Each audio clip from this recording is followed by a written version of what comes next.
Welcome into K-StateOnline. I'm Mason Voth. That is Drew Galloway. It is Tuesday, May 13th. We are getting closer and closer to being 10 days away from being 3 months out exactly of the Aer Lingus College Football Classic. So if that doesn't get you excited, I don't know what will on this random May Tuesday. Maybe it's because you're sitting around, you don't have tickets yet, so you get excited because you finally pony up to buy the tickets. You can do that by going to cats2ireland.com. And as everybody knows that's watched this over the last year now, you go to cats2ireland.com. It's not just tickets, it's the experience of everything that you need to see in Ireland. It's getting over there. It's the easiest way to handle everything to go to Ireland as opposed to, leaving your dad with just his old binder and map quest and everything in it just to figure everything out. No, take the binder out of dad's hands. Tell him he doesn't have to worry about it. Cats2ireland.com will take care of everything for you. If you have any other needs for the Aer Lingus College Football Classic, you can also go to kstatesports.com and check on the availability of single game tickets there if there are any that remain for you to be found. So we will talk football again today because, football, a little bit more fun to think about right now. I'm sure I'll be getting the basketball itch at some point. Just has not hit me yet. I guess I have immunity to basketball at this point in time, which is rare. I mean, I'm on record as I'm a college basketball over college football guy. I just, the second we get into that first night in November, I'm like, oh, thank goodness it's here. I don't know that I'm going to have that feeling this year. It's just, it hasn't hit me yet. So we're going to talk football again today. And yesterday we talked about running backs and, it's list season. We're partaking in it here at KSO. We're going to have more quarterback rankings coming your way on Friday. So we'll have the written piece to go along with that. And then Drew and I'll have the accompanying show to give you some visual, give you our takes on it, and explain our decision making. So we talked running back yesterday, where Dylan Edwards was going to stack up in the Big 12. Because at first I was like, man, really? Dylan Edwards is going to be the second best running back in the Big 12? It's legit. This is a league that it's wide open for a lot of guys to take that role. The other thing that I saw today that then triggered with me, then this is a little bit more of a discussion because I think, and I wrote about it in one of the stories, the Big 12 is going to be defined more by the quarterbacks and receivers this year than running back because of how many great ones they lost last year. Like, teams are going to have to find their footing and their identity through their quarterback and receiver. Whereas a lot of teams last year, who's the first player that comes to your mind when we talk about Arizona State, Drew? Cam Scatterbull. Yeah. And this year, we're talking about Sam Levitt. You would think about with K-State, they would probably get Avery Johnson just because of the hype that was around there. But in terms of how teams felt threatened, DJ Giddens probably would have been at the top there. Think about Texas Tech. We certainly were not going this Baron Morton guy, even though everybody at Texas Tech thinks that they've got God's greatest gift of quarterback every couple of years. It's like, no, Tyler Shuck did nothing for me while he was there, but congrats to what he did at Louisville. I guess you can take a victory lap on that one. Alan Bowman didn't do anything while I was there. Somehow got Oklahoma State to a Big 12 title. I guess take a victory lap on that one. But these guys aren't very good at Texas Tech. So it was Taj Brooks that we would talk about at Texas Tech last season. KU, same type of thing. Devin Neal's the guy that you would talk about and fear when you played KU, and just goes over and over again for all these teams in the Big 12, whereas the quarterbacks, I think, have taken it back this year. Now, some teams have kind of no doubt about it situations with not just their quarterback, but who the number one target for their quarterback is going to be. So for K-State, we know it's Avery Johnson and Jayce Brown. Where do these two guys stack up in the long list of quarterback and receiver duos that the Big 12 is going to have this year? Because last year, going into it, everybody probably would have said Fafita and McMillan at Arizona. It kind of lives up to it, that specific connection, but we know Arizona wasn't really good. And I don't know that Fafita was great. McMillan was still impressive when he got his opportunities, but I don't know that you would say Fafita was anything special. So just on the face of it, first reaction, where do you think Avery Johnson and Jayce Brown fit in your mind? I'll like just face value, and like this is what's hard about list season is that like I haven't fully dove in to every team yet. But just on face value, you'd probably think the top half and probably in that like 4 or 5 range, at least going into the season, because the hard part is that Jayce Brown didn't get to 1,000 yards last season. All of his touchdowns came in 3 different games. He was kind of feast or famine. He'd either have like a really, really good game or would have a game where he did essentially nothing. It was kind of shut down. So I'd say probably in that like top 5, just on face value. But like they're just kind of like with Dylan Edwards, there's still so much room to grow for both of these two guys, because they would even tell you that they missed on a few really big plays during the season too. That would make Jayce Brown and Avery Johnson's numbers look even better than they were. Yeah, and I think both of these guys, you would expect the bump to take place for these guys. You look at it and say, okay, I think both were sophomores last year. Both kind of keep learning and progressing in what their role is going to be. Jayce Brown, I don't know that there's like a massive step forward. It's just we've talked about it at a different point in this offseason. It's probably looking for about 200 more yards on the production, maybe disperse the touchdowns a little bit better. Obviously, you'd like a little bit more of them too. The jump was primarily probably going to come on Avery Johnson's part, where I think he was good last year, but I've said it a handful of times, like there's still enough that left me wanting a little bit more, that I was a little skittish on going into this year now. Like I'm not, I'm just not blindly buying in to it. I'm going to need a little bit to get me going. It's there. Like this is not like K-State basketball right now, where K-State basketball to me, it's like, I'm probably going to be sitting through the first month and going, yeah, I don't buy it with this team yet. Like we still got a ways to go to prove if they're going to be able to do this or screw it up again. It's not that same type of level for Avery Johnson and in K-State football. It's just I'll be waiting for that pin to drop, like I was really for the first couple of games of the Will Howard experience, when he took over for Adrian Martinez in 2022, where you just kind of think to yourself, okay, yeah, sure, but when's the pick coming? When's the fumble coming? When's disaster going to strike? And it never really did. Like it was just a fortunate situation for K-State. And Will Howard had gotten to the point where he was beyond it and he had proven, hey, that's not going to happen. That's what I'm waiting to see from Avery Johnson. And we'll find out obviously pretty quick, because you've got the Iowa State game week 0, and then early season road trip to Arizona and a lot of other things, to where we could get through the first 4 or 5 games of the season and could easily say, okay, you know what? I see a guy that's going to be better there. So Avery Johnson probably makes up a bigger portion of that. Now, in terms of looking around the rest of the Big 12, I think what has to be determined is you got to start with known commodities at quarterback, because that's where some turnover is happening in the league. We know that Arizona State obviously brings back Sam Levitt. Arizona's bringing back Noah Fafita.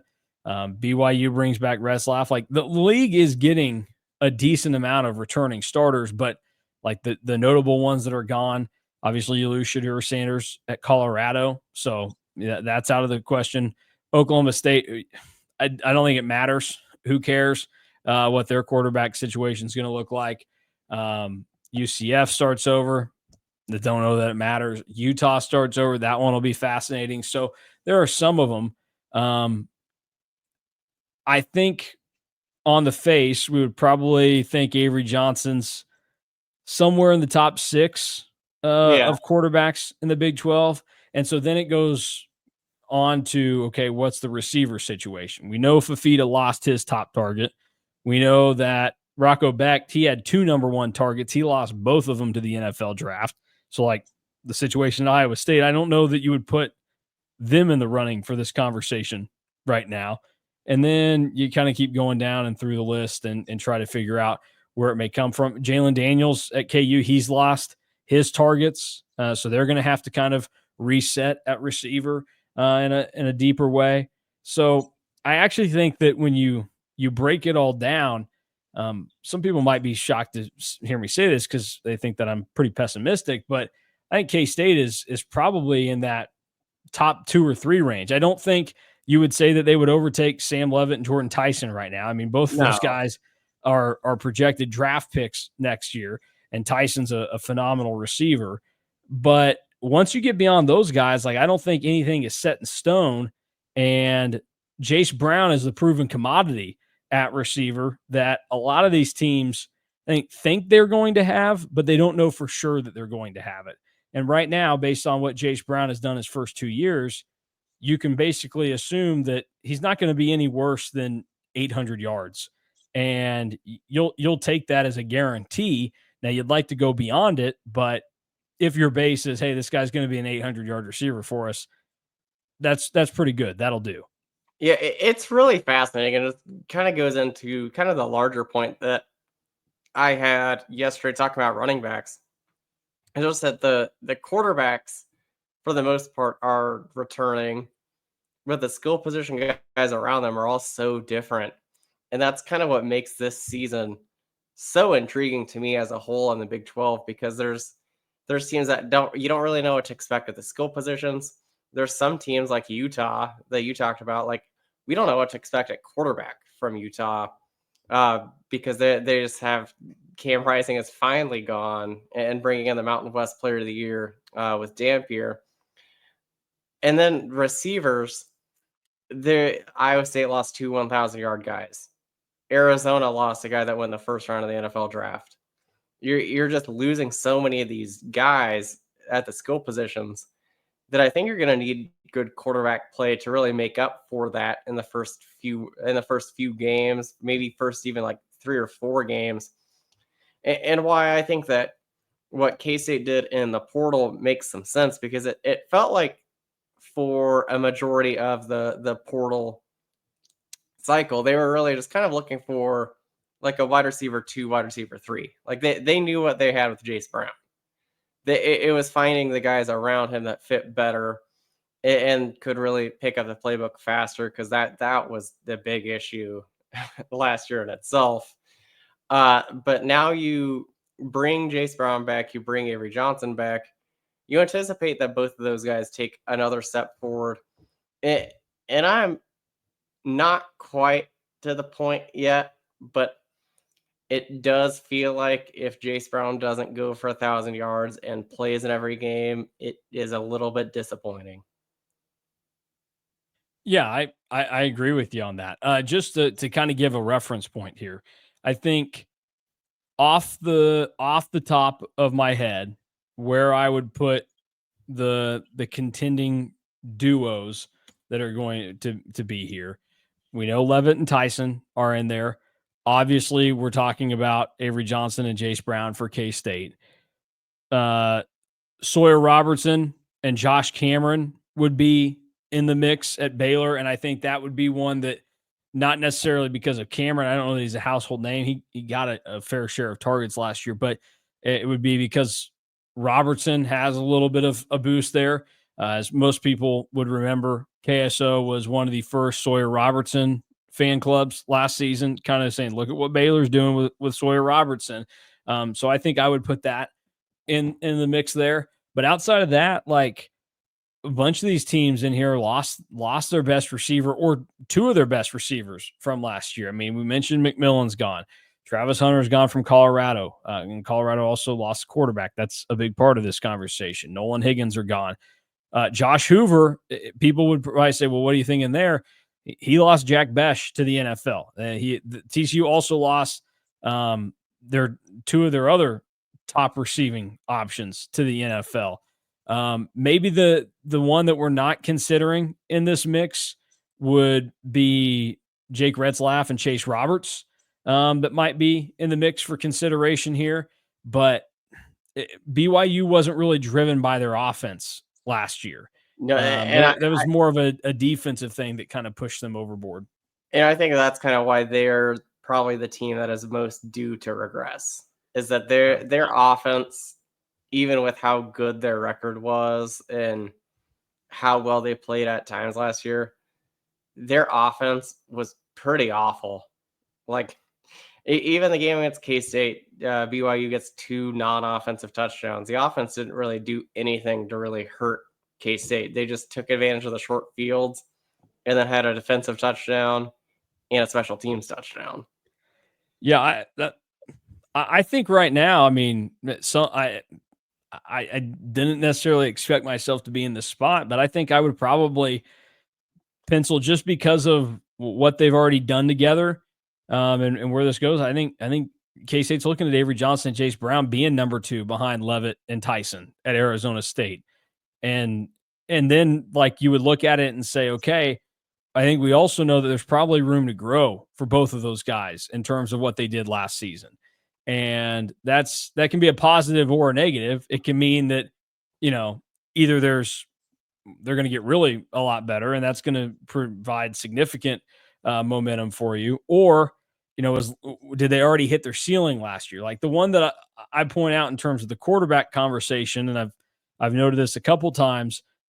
Rocco Becht last year, again, I think a fine quarterback, but his numbers really didn't change from his first year as a starter to his second year as a starter, despite the fact that he had 2 1,000-yard receivers that got taken. And I mean, did they both go inside the first 3 rounds? Both went in the second round, I believe. So either way, both of them got drafted by the Texans early on in the draft. Like, that's where I would have some like pause on certain guys. So there's the totally possible outcome here that like Avery Johnson and Jayce Brown, they're going to be stagnant too, similar to like the Rocco Becht path. And you can win games like that. We saw Iowa State get to the Big 12 title game last year with that situation.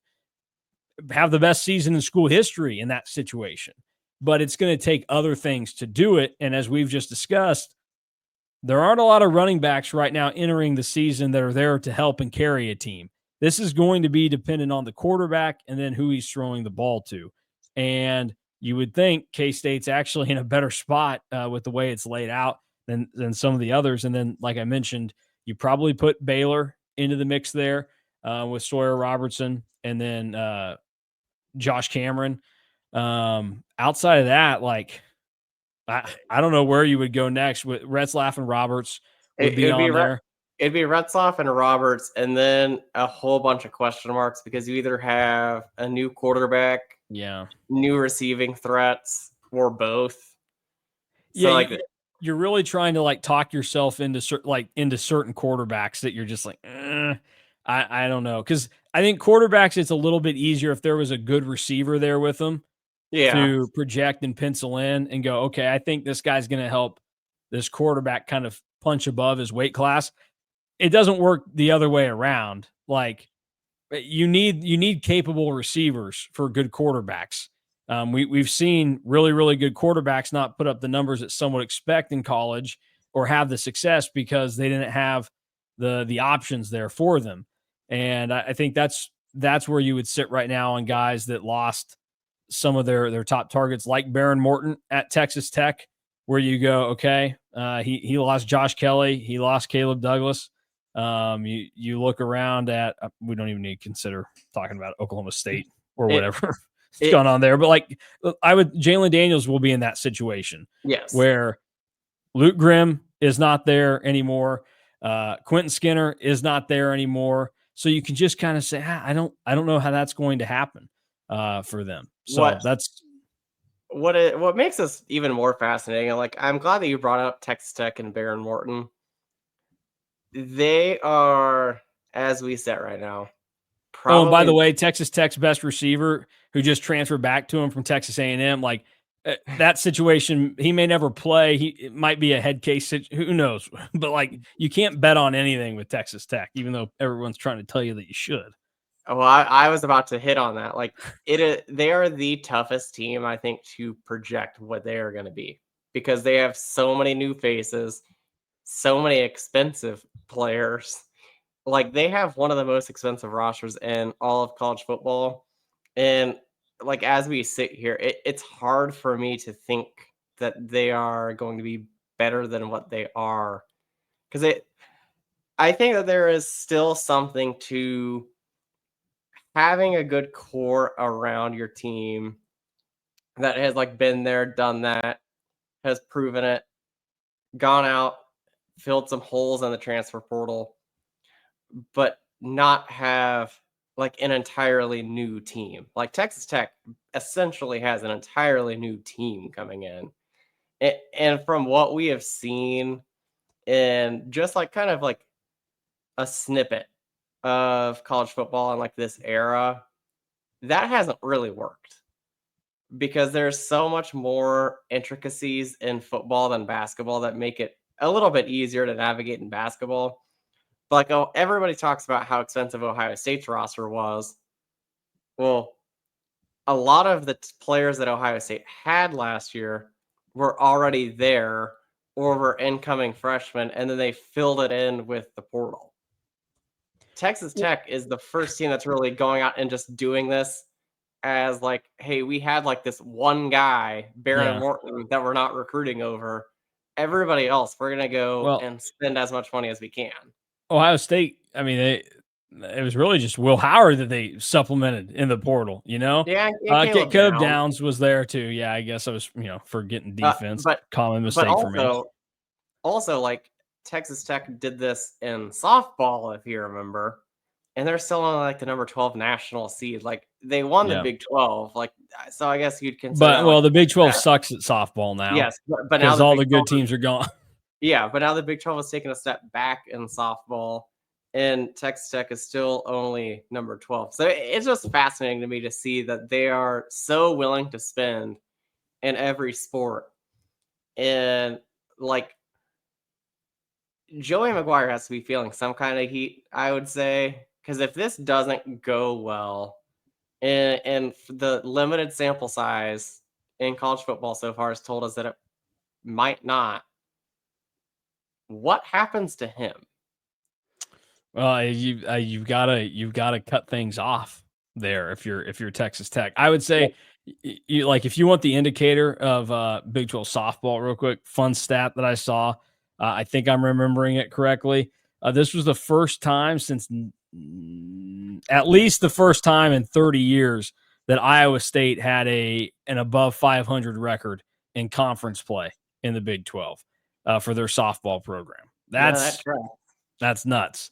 But yeah, you're right. And I think in football, like it just we talk so much, like the offensive line has to work as a unit. A lot of the spots on defense, like they have to work in conjunction together. We've seen time and time again, somebody goes out of a game and a whole unit like a secondary is lost for a good chunk of the game.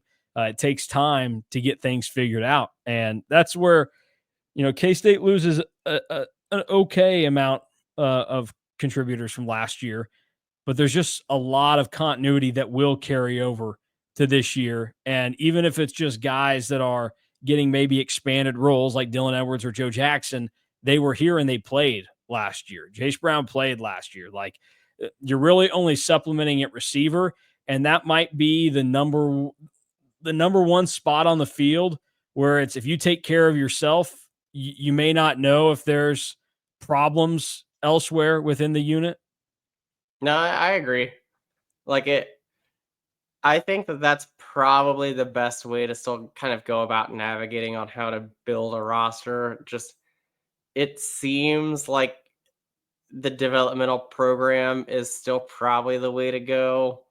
But it's why Tech Tech is about to be like the most fascinating case study in the country. Like, and that's probably why if they only win like 7 or 8 games again, like they probably got to cut ties. Yeah, it's gonna be a fun year for Fraud Watch in the Big 12.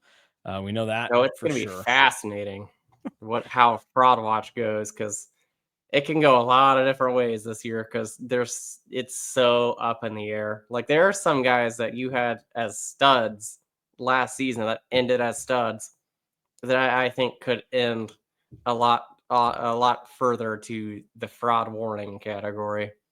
Man, that should be concerning to a lot of guys out there in the fraud community because I wasn't even going to feel that strongly about it, and now I have to also try and remember who I had close to being I, studs last I, season. I know I made a lot of promises to guys that they won or lost certain games. So there is one specific stud that I'm talking about that I think could end in the fraud category, depending on how the uh, season goes. Kalani Sataki.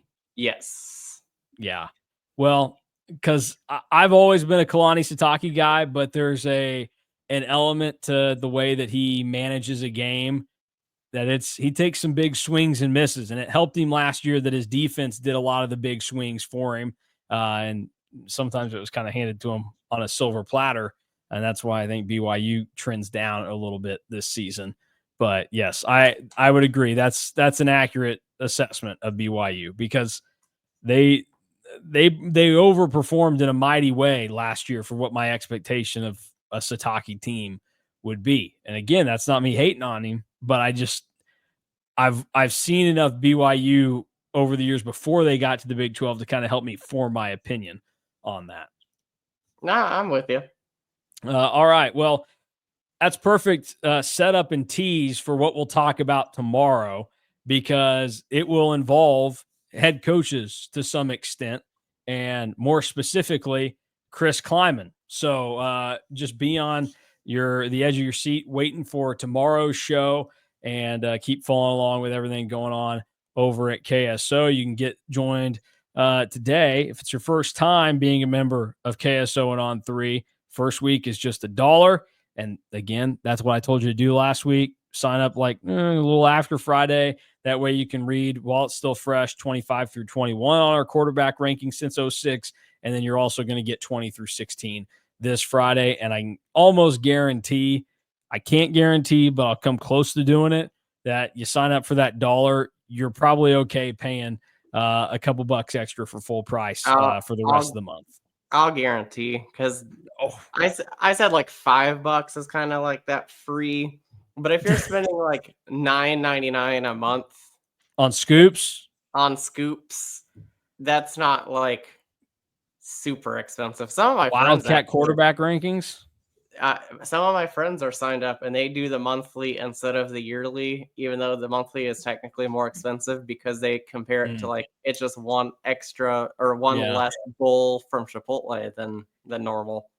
Yeah, as I've gotten older, I've become more of a group them all together. Let me do the yearly subscription on things, but I'm still not like there all the way. I'm still maybe this because I'm still young and I'm not fully out of the process of being like, oh, I've got more than enough money. I still think like, oof, if this K-Man check doesn't hit on time, we're going to be seeing negatives in the commerce account. Fortunately, I'm not there anymore, but I do still have some flashbacks to where it's like in college, I was sitting there like, oh boy, I didn't work the Sunday church service 2 weeks in a row. So I'm going to be short about $50 of what I normally am at K-Man. That's why like a lot of the things that I do monthly because it's like, okay, it's just it's like all in our monthly expenses instead of like just one big thing at a time. I also like to just have the option to cancel on people, There's something weird to me still. And like, I think that this is just like us being young. They're like, if I spend like a bunch of money at once, like I feel so weird about that of like, oh, like let me drop like $200 to like buy something that's like, and it's like, no, that kind of feels like a lot. Yeah. Ever since I've owned a house, $200 feels like a lot less money to me than it once did. But there are still certain like items that $200, I'm like, that's a lot for that. But then other times I go, $200, not that bad. Like I can't think of a specific situation, but there have definitely been times. Well, I mean, we're getting a ton of hospital bills in the mail right now because of having a baby and everything. And some of it comes back. And I'm like, oh, actually, that's not as bad as I expected. And some people will, talk about just how astronomical bills for having babies get in the hospital. But I was explaining to Alec Bussey the other day, RIP, not dead, also doesn't have children. So he was he sent me something. He was like, is this accurate?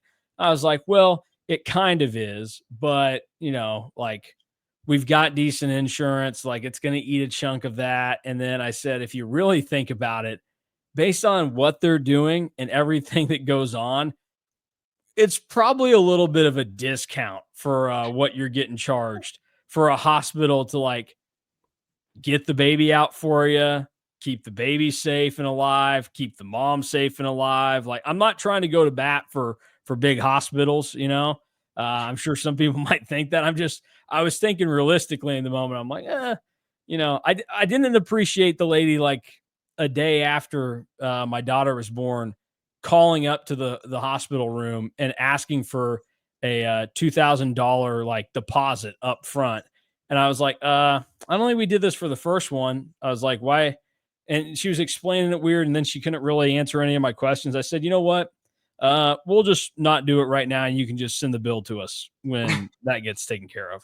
Like the logic made no sense. It definitely felt like you know, no, kind of what I would do to like one of my brothers, where it's like, oh yeah, I'm going to be going to do this for you in a couple days. Maybe you give me the money now. It's like, it's because I don't have the money right now. I want to go buy the baseball cards today for myself. Then once I have some more money, then yeah, you'll get your baseball cards a couple days later. I did that one time, got a great upper deck pack. I think it had like a Unieski Betancourt Royals in it or something. And and my dad found out that I did my brother Matt dirty on it. And I had to give the whole pack of cards to my brother. And that sucked, Topps is the GOAT of the baseball card discussion, but Upper Deck had a moment in Upper Deck like did have a moment. the late 2000s, early 2010s. I like the way the cards felt too. Like they were more of like a matte finish, not as like glossy. I like that. Yeah, it was a dark time for me. I had those cards for a little bit and then out the window. And they sit in my brother's collection now, probably in my parents' basement somewhere. But we'll get out of here today. We'll talk a little bit more tomorrow on an interesting topic that I also wrote about for Fact or Fiction this week. So we'll discuss it on the KSO show. And then Thursday, recruiting show. Friday, we're talking quarterbacks again, numbers 20 through 16 on the every quarterback to attempt to pass ranking since 2006 at K-State. For Drew Galloway, I'm Mason Voth. Thanks for watching and listening to the KSO show.